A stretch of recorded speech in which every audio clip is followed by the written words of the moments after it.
Hello मैथालियंस, क्या हालचाल। मैं गौरव कुमार स्वागत करता हूँ आपका अपना यूट्यूब चैनल मैथाला क्लासेस में। आज हमारे सामने एक और क्वेश्चन है, थेल्स प्रमेय के विलोम को सिद्ध करें। पिछले वीडियो में हमने थेल्स प्रमेय को देखा था। इस वीडियो में हम लोग थेल्स प्रमेय के विलोम को सिद्ध करना सीखेंगे।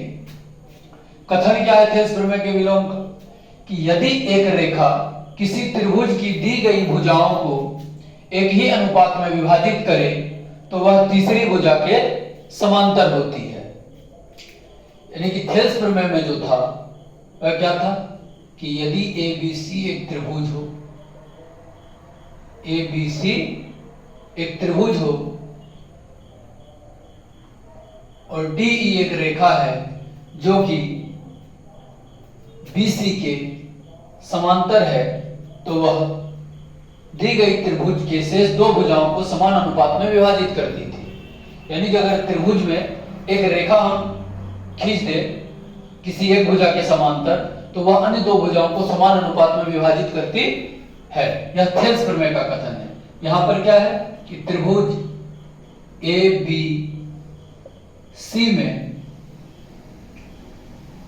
DE समांतर BC, तब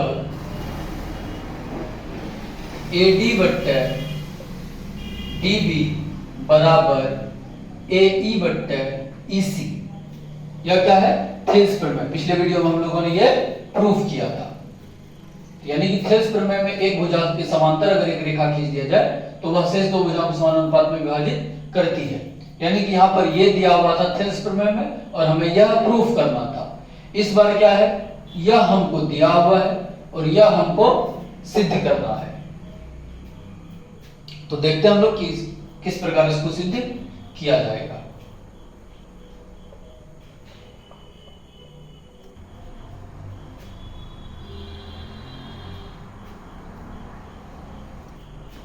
पहले एक त्रिभुज बनाते हैं।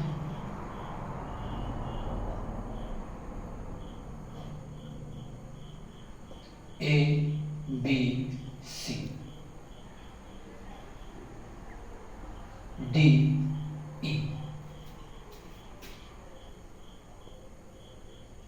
दिया गया है क्या? त्रिभुज ABC में AD बट्टे DB बराबर AE बट्टे EC हमें सिद्ध करना है।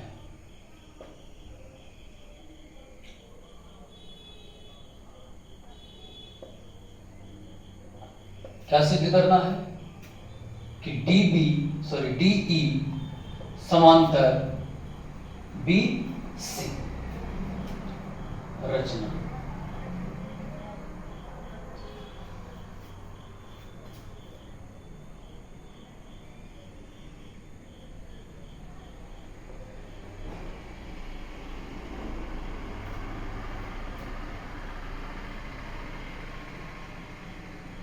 DE डैश समांतर BC खींचा।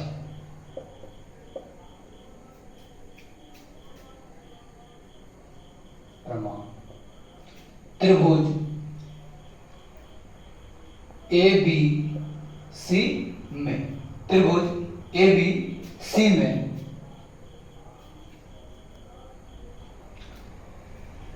DE डैश समांतर BC। हमने रचना किया है DE डैश समांतर BC, एक रेखा हमने खींचा है। तो DE डैश, तो त्रिभुज ABC में हम क्या देखते हैं कि DE डैश जो है वह समांतर है किसके? BC की। और हमने थेल्स प्रमेय में यही चीज प्रूफ किया था कि यदि एक त्रिभुज में एक रेखा किसी एक भुजा के समांतर खींचा जाए तो वह शेष दो भुजाओं को समान अनुपात में विभाजित करती है। तो यहां थेल्स प्रमेय से थेल्स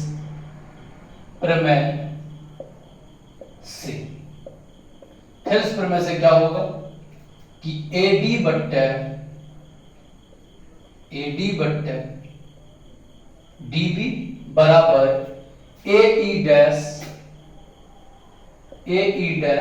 बट्टे E डैश C। क्योंकि यहां पर हमने DE डैश समांतर खींचा है BC की, इसीलिए यहां पर हमने क्या लिखा है AD बट्टे DB बराबर AE डैश बट्टे EC। यहाँ पर जो DE दिया हुआ है इसके बारे में हमको पता नहीं है कि यह BC के समांतर है, इसी को हमको प्रूफ करना है। और प्रूफ करने के लिए पहले हम क्या करते हैं, एक रचना करते हैं। DE डैश समांतर BC के हमने खींचा है यहाँ पर रचना में, तो अब DE डैश समांतर किसके है, BC के। तो थेल्स प्रमेय से AD बट्टे DB बराबर AE डैश बट्टे E डैश C।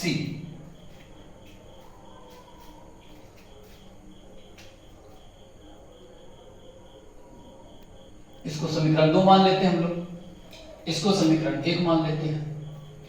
तो यहां पर क्या है, AD बट्टे DB बराबर है AE बट्टे EC के, और यहां पर AD बट्टे DB बराबर है AE डैश बट्टे EC के।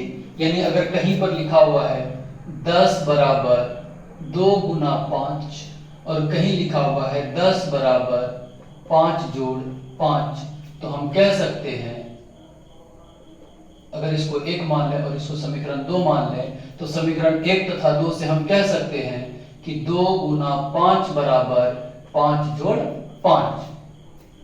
तो उसी प्रकार यहां पर AD बट्टे DB, जैसे यहां पर 10 है तो यहां पर AD बट्टे DB किसके बराबर, AE बट्टे EC के, और यहां पर AD बट्टे DB किसके बराबर, AE dash E dash C के बराबर।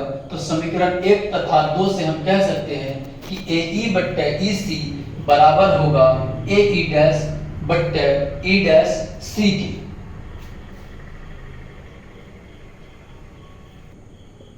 समीकरण 1 तथा 2 से AE बट्टे EC बराबर AE डैश बट्टे E डैश C। इतना पहले आप लोग लिख लीजिए, फिर आगे बताते हैं। तो यहां AE बट्टे EC बराबर है AE डैश बट्टे EC की, तो यहां हम कह सकते हैं कि AE बराबर AE डैश, EC बराबर E डैश C। तो AE बराबर AE डैश, यहां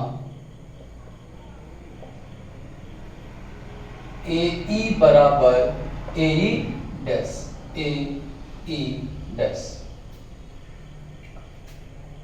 अब AE यहां देखिए, AE और AE डैश दोनों दूरी बराबर कब हो सकता है, जब ये DE डैश वाला जो लाइन है वो कहां पर हो, DE पर ही हो। यानी कि यह तभी संभव है DE, जब ये DE जो हो इसी के ऊपर हो, यानी कि DE डैश और DE संपाती होगा। यह घटना तभी संभव है जब DE और DE डैश जो है एक दूसरे पर क्या हो, संपाती हो। यह तभी संभव है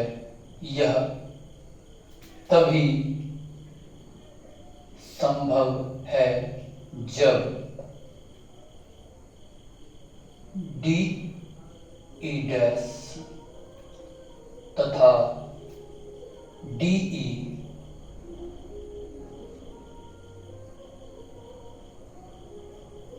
संपाती हो। AE बराबर AE डैश, यह घटना तभी संभव है जब DE डैश तथा DE संपाती हो।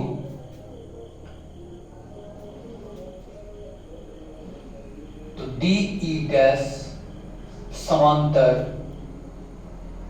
BC, DE डैश समांतर BC, कहां से, तो रचना हमने किया था, रचना से।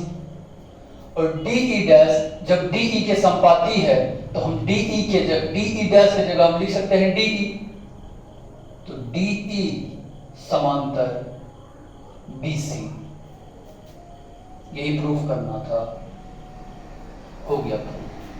DE समांतर BC, यही हमको प्रूफ करना था।